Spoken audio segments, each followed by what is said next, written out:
Questa è la Venezia cinese e anche lei vanta oltre 1000 anni di storia. Cosa c'ha di diverso? Più esattamente ci troviamo a Xitang, un antico villaggio sull'acqua nella regione dello Zhejiang, a sud-est della Cina. Qui, tra canali, ponti, case costruite sull'acqua, vicoli stretti e i tantissimi portici in stile tradizionale cinese, sembra di aver fatto un tuffo nel passato. Perciò mettetevi comodi e godiamoci insieme questo bellissimo villaggio sull'acqua.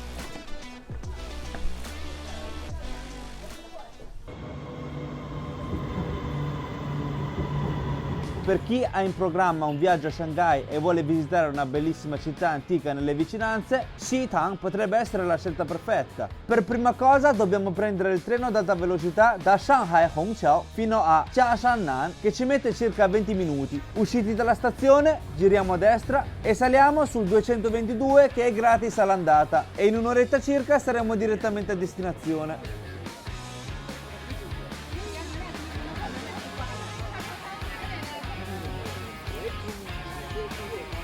Sembra stare a Venezia, letteralmente.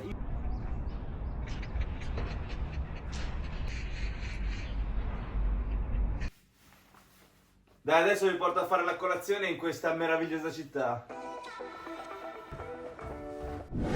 E oggi c'è un sole che spacca le pietre. Poi svegliarsi di mattina presto, quando ancora non c'è gente, e come potete notare qui ci stanno i San Pietroni, non San Pietrini. I locali sono tutti con le porte di legno. Poi stasera vi farò vedere come chiuderanno, cioè non c'hanno le porte vere e proprie, se riuscite a notare. Sono così le loro porte. Guardate che ci sono. Ciao. Guardate, oh.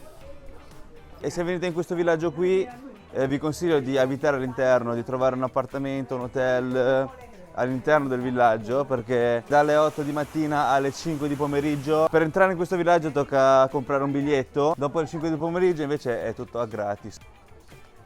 Sì.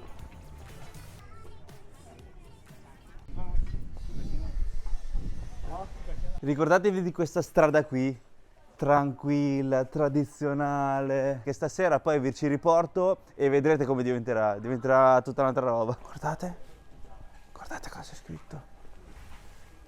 Munu.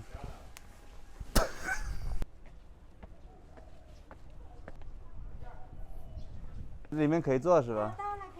E wonton come li fa? Cioè, al momento, freschi freschi. E per questa colazione abbiamo speso in totale 26 yuan, che sono circa 3,30 euro. E abbiamo preso 2 cose salate e uno dolce. E come potete vedere è tutto liquido, perciò quante volte andrò in bagno oggi? Incominciamo da questi salati, il wonton, ovvero wonton. Buon appetito!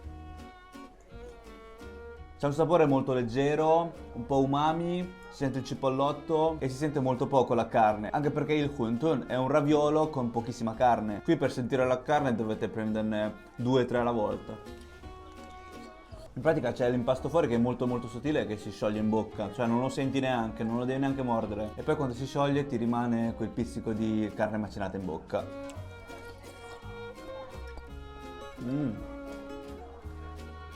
E poi all'interno, oltre al cipollotto, ci troviamo pure il zazzai, che è una verdura marinata e perciò è salato e un pochetto aspro. Uno stile proprio dello Zhejiang. Poi volete fare la colazione con un paesaggio del genere?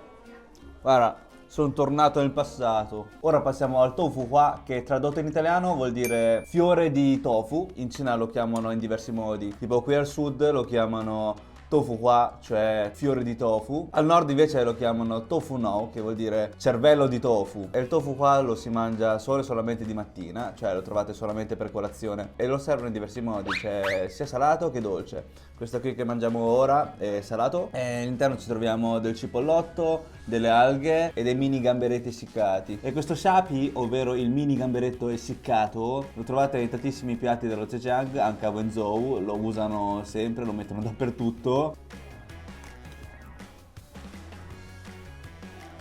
Oh. In pratica il tofu qua è una specie di budino fatto di tofu, cioè appena lo metti in bocca svanisce come se fosse uno strato d'acqua. È leggermente salato, un pochetto aspro, molto liquido, poi si sente il profumo dell'alga e i gamberetti essiccati che sono un pochetto salati. E concludiamo questa colazione con un bel digestivo. Sì raga, questo piatto si chiama Qui Hua Jiu Niang Wanzi ed è fatto con il vino di riso, c'è un po' di riso, delle palline fatte con la farina di riso glutinoso, il tang yuan e dei fiori di osmanto odoroso. Infatti è profumatissimo questo piatto. Wow. Si sentono quei chicchi di riso molto morbidi e poi si sente la morbidosità di queste palline fatte con la farina di riso glutinoso. È caldo, un pochetto dolce, un pochetto aspro perché il vino di riso in pratica è riso fermentato, perciò dà quell'acidità. Ogni boccone sentite quel profumo di osmanto odoroso in bocca. Sembra che ho mangiato un albero intero di osmanto odoroso. Mi sento un fiore e mi ricordo l'ultima volta che sono stato qui, tipo 3-4 anni fa, era la stagione in cui sbocciavano questi fiori e ovunque camminavi si sentiva quell'intenso profumo di osmanto odoroso e da lì ho incominciato ad amare questo profumo.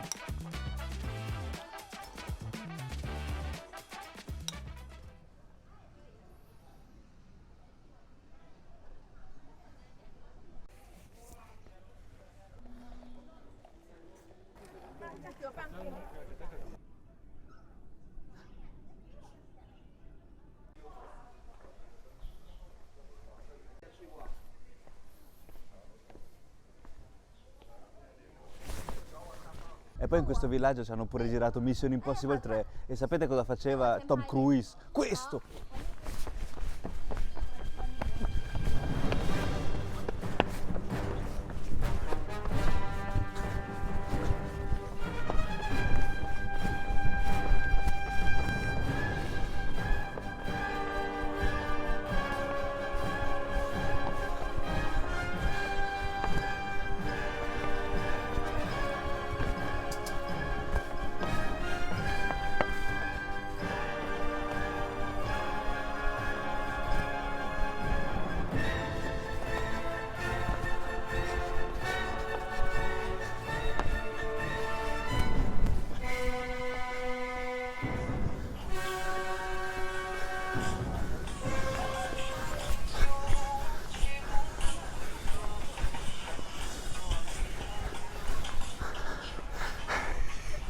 Adesso vi faccio vedere che appartamento ho trovato in questo villaggio dove abiterò in questi giorni. Sta all'interno di queste viuzze, ma è carino! E sta in questo vicolo qui.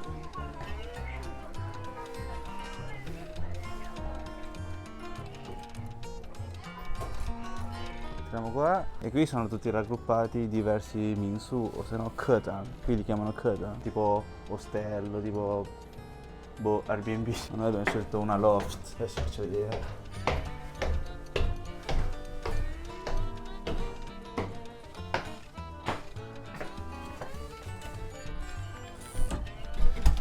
Qui c'è un letto matrimoniale, qui troviamo il bagno, che è bello spazioso, si può fare la doccia. Ma la cosa più figa è il terrazzo, cioè guardate qua.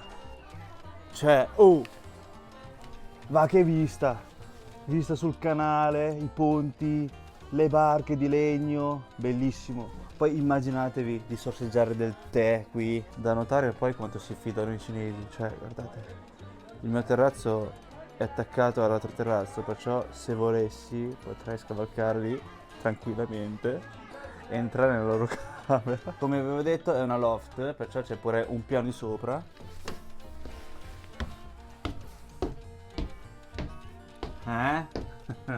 Letto matrimoniale pure sul piano di sopra. Oh, ma di chi è sto orecchio? Oh, ciao! Ti ho cercato dappertutto, dov'eri? Oh. Riposa. E indovinate il prezzo di una notte qui? 35 euro! Faccio un mesetto di relax, tipo eremita. Ma il 35 euro è solamente questo periodo che è bassa stagione. Poi nelle festività o nelle alte stagioni il prezzo sicuramente può arrivare fino anche a 100-150 euro a notte.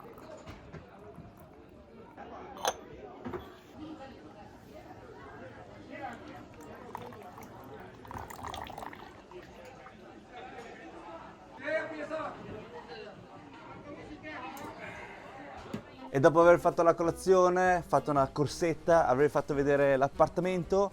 Adesso andiamo a mangiare un po' di street food, che in questa città è strapiena di street food. Come in tutte le parti della Cina, dai, lo street food non manca mai. E, oh, guardate, mangiamo questo, dai. che è una cosa tipica, mi sa, eh. 你好，玉米糕多少钱一份？ 15可以4个， 两个可以。 2个8块4个15。 Ecco a voi il yumi kao, che vuol dire torta di mais, ed è una specialità che trovate molto spesso in questo villaggio. E per 2 pezzi di questo abbiamo speso 8 yuan, che è circa 1 euro. Buon appetito!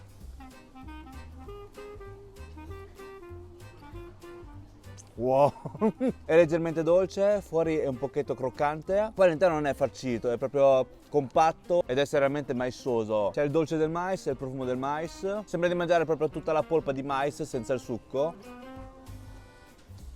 Andiamo a mangiare il prossimo street food, va!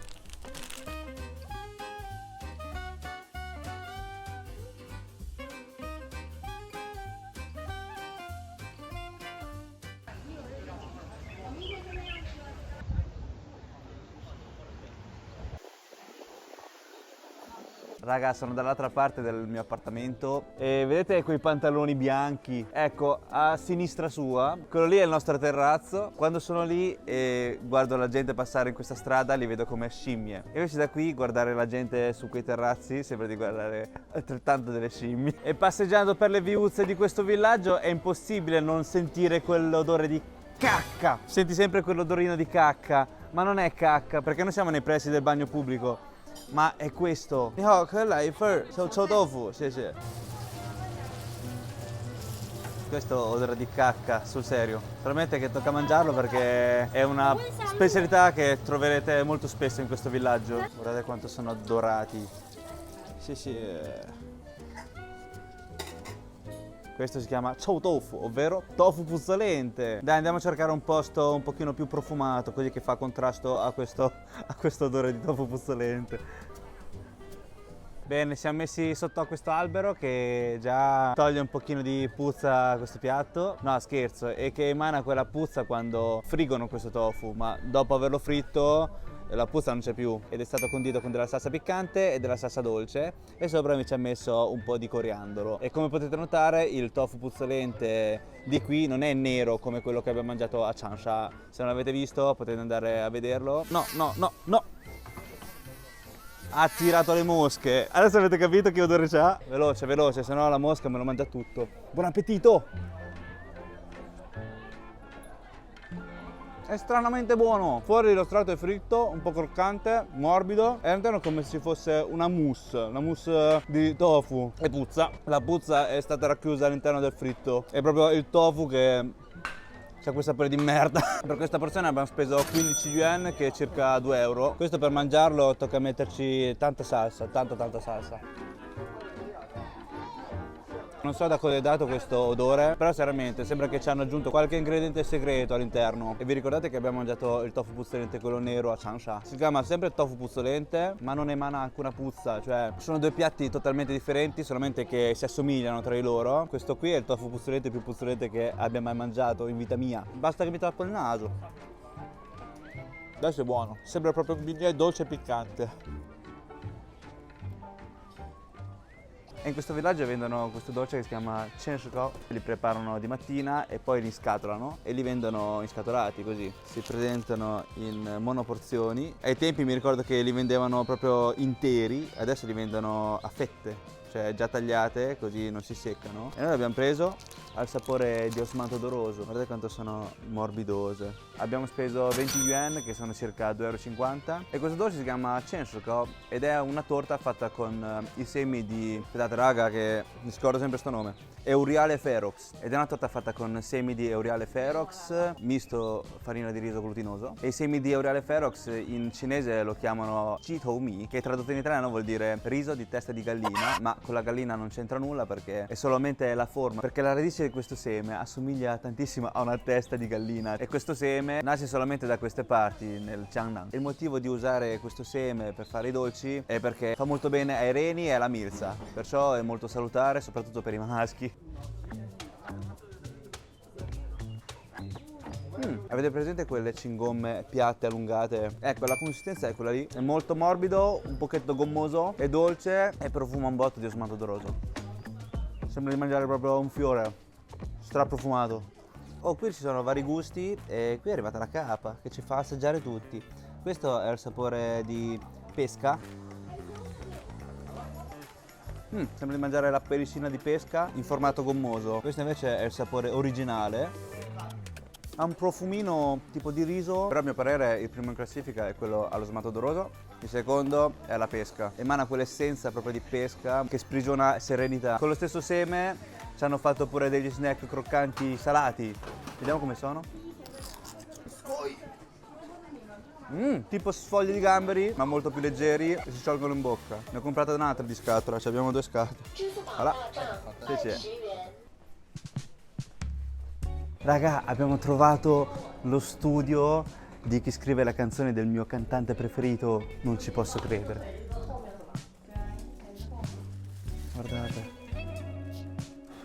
No, lui non è il mio cantante preferito, ma è quello che gli scrive le canzoni. Il Ghost, in pratica. Il mio cantante preferito si chiama J. Cho, è questo qui. E senza questo Ghost non avrebbe fatto tutti questi dischi. Hanno chiuso. Giusto in tempo. Wow. Sono fortunatissimo. Guarda polpettina. Che carino, è minuscolo. È così. E poi qui ci sono tantissime caffetterie nascoste. Molto molto carine. Guardate che ambiente. C'hanno proprio la vista sul canale.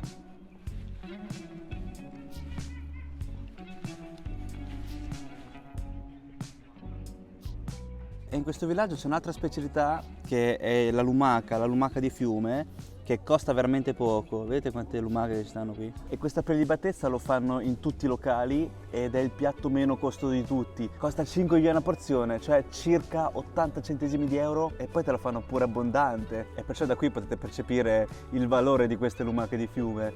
Vai in mare, se no ti prendono. Da notare anche la fiducia dei cinesi. Questo è un negozietto in cui non c'è nessuno. Potete prendere la vostra bevanda e pagare direttamente qui. Infatti qui sul menu c'è scritto menu self-service. A 2 passi da quell'altro negozio, anche qui vendono ste focacce self-service. Cioè voi basta che scansionate il loro codice QR e pagate direttamente questa focaccia. È rimasta solo uno, mi sa. Sì, mi sa che non è neanche calda. No, la prendo. No, ma pure qui è un negozio self-service. Uguale, qui potete comprare il vostro peluscino e scansionate il codice QR e potete pagare. Senza il personale che vi segue ovunque. Però c'è la telecamera, raga. Perciò state attenti. Qui c'è la telecamera, sono quelli meno fiduciosi, ma sono fiduciosi allo stesso tempo. Guarda questo cucciolo di gatto, è al guinzaglio. Carino. 我觉得你别找了去，找的，你别找了。哎呀，这样个吃，给腰骨子，刚才那个高一点。腰骨子冲的，挨到冲个。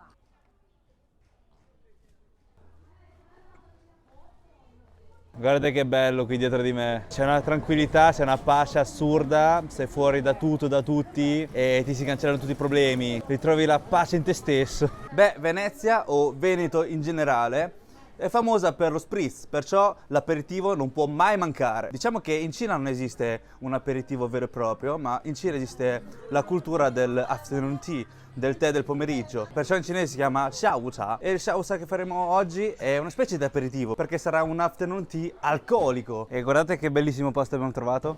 Entriamo.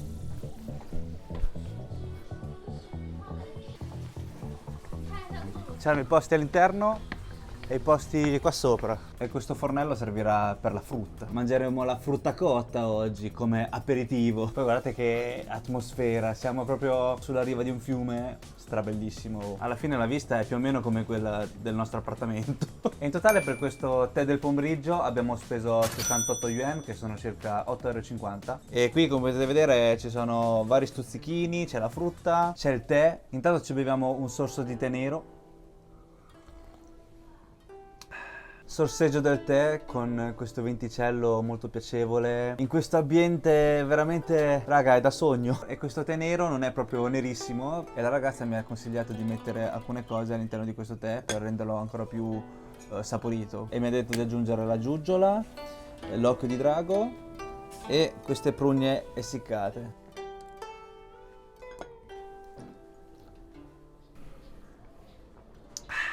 Adesso è saporitissimo, un tè nero 2.0.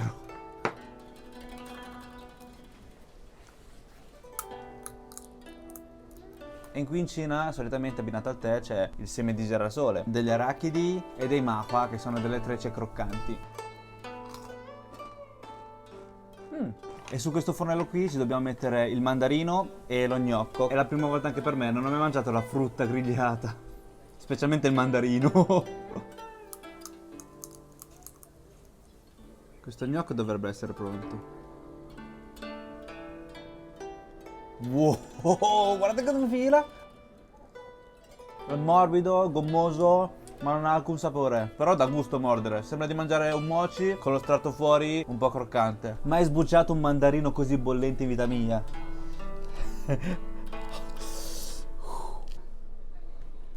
Il mandarino, dopo averlo grigliato con la buccia, diventa ancora più dolce. Prima vi ho detto che avremmo fatto un tè del pomeriggio alcolico. E spam! Da queste parti, nella regione dello Zhejiang, lo chiamano Laojiu, ovvero vino vecchio, ma è conosciuto in tutta la Cina come Huangjiu, ovvero vino giallo, e sarebbe un vino fatto con la fermentazione del riso. Conosciuto in Italia anche come vino di riso cinese. Wow! Mi ricorda il riso alla cantonese, perché molti piatti tipici di questa zona usano come tocco finale il vino di riso cinese. Questo è il motivo per cui si chiama vino giallo. Kanpei! Va giù come l'acqua. Solamente che c'ha un sapore un pochino forte, ha un retrogusto amarognolo, acidino e sa molto di vino di riso cinese. E il Huangjiu d'inverno si può consumare da caldo e d'estate da freddo. E se volete, per dare un tocco in più, potete anche aggiungerci un po' di prugna essiccata. Alla salute! Sì, dà quell'aroma in più di prugna essiccata, che non sono delle vere e proprie prugne. In cinese questo qui si chiama huamei. Fa sempre parte della famiglia della prugna, ma non è prugna prugna, quella che conosciamo tutti. E questo qui c'ha il sapore dolce e aspro. Ti fa fuoriuscire la saliva, funziona benissimo contro la nausea. In questo villaggio è strapieno di gatti. Che è quello sguardo? È lo sguardo da sfida o sguardo amichevole? Vuoi giocare con me? Vieni, vieni.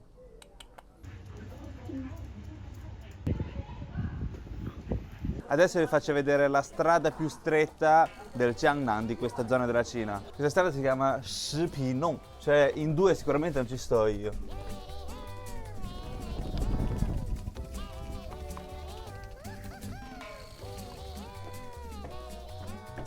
Ci ha detto di ritornare indietro e fare la stessa strada.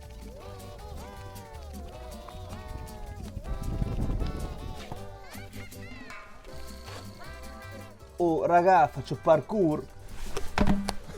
Adesso andiamo a mangiare. Che è successo? Che è successo? Ah!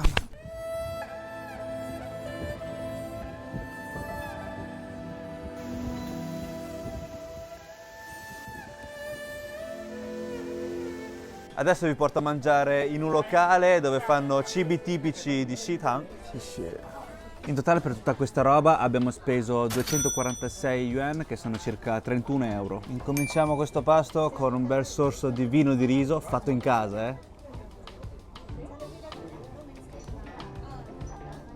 È dolce, un pochetto aspro, sa di riso. Assomiglia moltissimo al sake, ma saporito con il fiore di osmanto d'oroso. E molti mi avete chiesto, ma come fai a non ingrassare dopo tutte le robe che mangi? Beh, il mio trucco cos'è? È mangiare per prima ogni volta, in ogni pasto, la verdura. Buon appetito!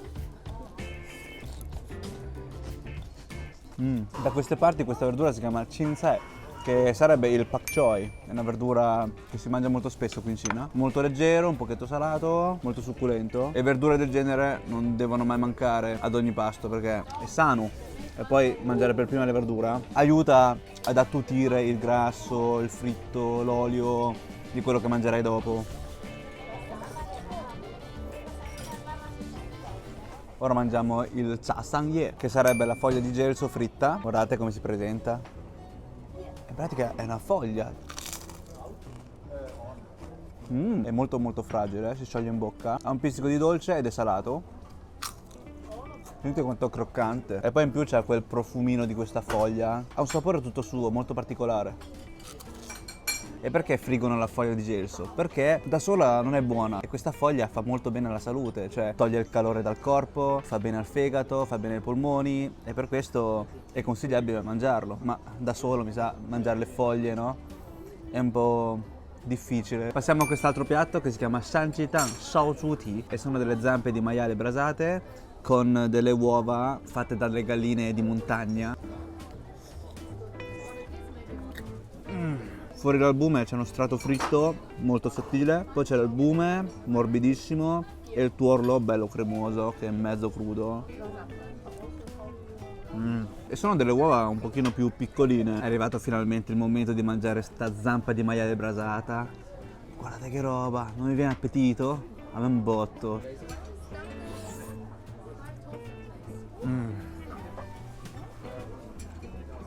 Straordinario, c'è la carne magra che si fonde insieme al grasso e la pelle di maiale, rimane molto cremosa, morbida, appiccicosa, gelatinosa, è un pochetto dolce, un pizzico di piccante, è perfetto da mangiare col riso.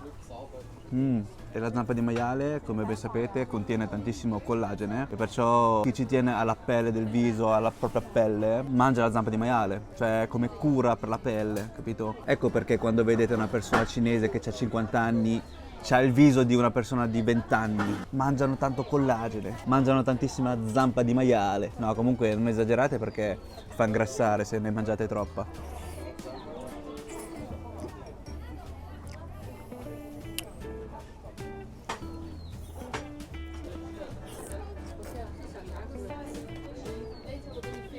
Passiamo ora al pesce yu, che tradotto in italiano vuol dire pesce di acqua bianca. E sopra il pesce, come potete vedere, ci hanno messo pure della pancetta, del cipollotto e dello zenzero. Il solito zenzero che mettono su ogni piatto a base di pesce per contrastare lo yin del pesce, no? C'è sempre lui di mezzo. Vediamo com'è il pesce.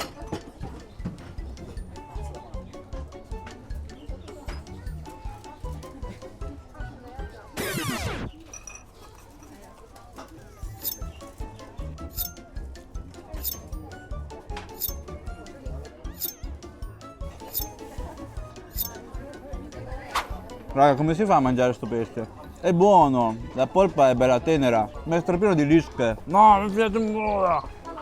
Ma la polpa era bella pulita? Come cacchio fa ad avere così tante lische all'interno? Prima la cameriera ha fatto, state attenti alle lische, ce ne sono tante, mangiate piano. Sì, ma più piano di così. Mi sembra di aver imboccato un paio di aghi. Intanto mangiamo la carne che c'è qui. La carne ha preso tutto il sapore del pesce. Sembra di mangiare la pancetta di pesce. Tocca stare molto attenti a mangiare questo pesce perché tipo in Italia siamo molto abituati a mangiare dei bocconi di pesce così e non trovate alcuna lisca, ma qui è strapieno. Lo trovate infilzato alla polpa, cioè boh. Perciò il trucco è di prendere poca polpa alla volta. Guardate, la immergete nella salsina. È morbidissimo. Si scioglie in bocca, c'ha il sapore di salsa di soia e di vino di riso cinese e c'ha quel retrogusto dolce del pesce. È buonissimo, solamente che tocca gustarlo piano piano. È un slow food con questo paesaggio, cioè qui aprono le 4:30 di pomeriggio apposta per farvi mangiare mentre vi godete anche il tramonto.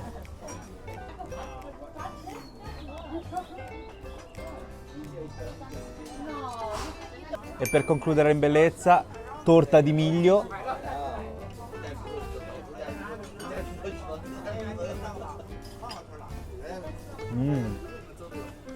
È sofficissimo, si sentono i pezzettini di miglio, è leggermente dolce. Ci sa un botto.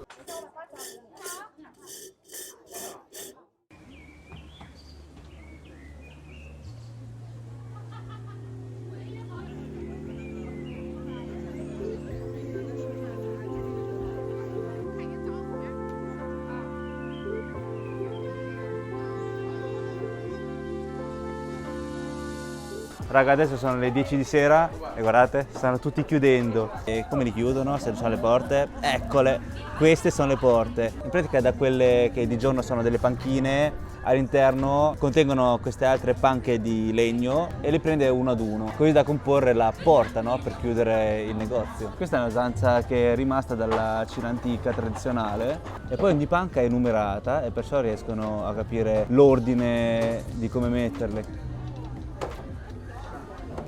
Sai che palle ogni mattina smontare questa porta e mettere tutti i pezzi di legno all'interno di questa panchina e ogni sera riprendere questi pezzi di legno e rimontarli sulla porta per chiuderli. Io non ce la farei. Solo per questo chiederei di farmi aggiungere altri 1.000 euro nello stipendio.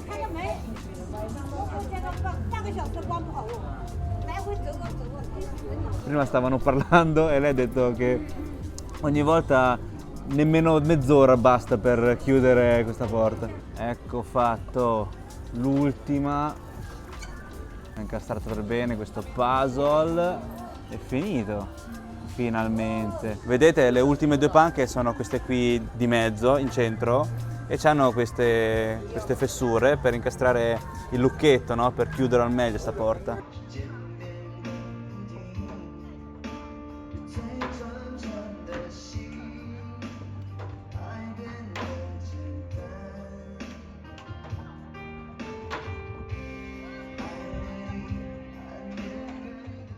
Vi ricordate la viuzza che vi ho fatto vedere di giorno? Che era stracalmo, tranquillo, no? Tradizionale. Ecco come diventa di sera. Guarda che casino che è diventato. Cioè, di sera è diventata tutta un'altra roba.